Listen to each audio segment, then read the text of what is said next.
pemerintah daerah menganggarkan sebanyak 35 miliar, di mana dapat kami rinci 35 miliar ini 20 miliar melalui dana tak terduga yang digunakan untuk operasional gugus tugas, sekitar 9 miliar lebih untuk persiapan ruang isolasi dan peralatannya di Rumah Sakit Liung Kendage Tahuna, dan 5 miliar itu untuk operasional dinas kesehatan yang meliputi operasional dari petugas puskesmas melakukan pemantauan di wilayah kerja masing-masing, serta penyiapan Rumah Sakit Liung Peduli sebagai ruang isolasi bagi ODP yang membutuhkan.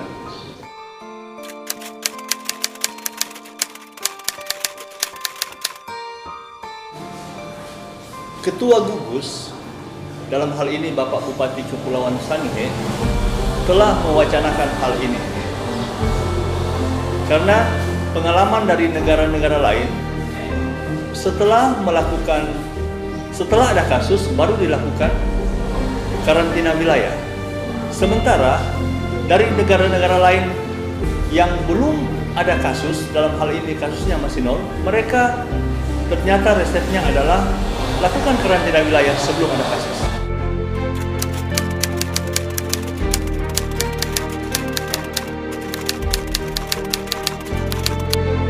Ya, saat ini pemerintah daerah sedang mendata khususnya ketahanan pangan kita, ketersediaan obat-obatan dan sarana medis dalam rangka persiapan kalau kita melaksanakan karantina wilayah.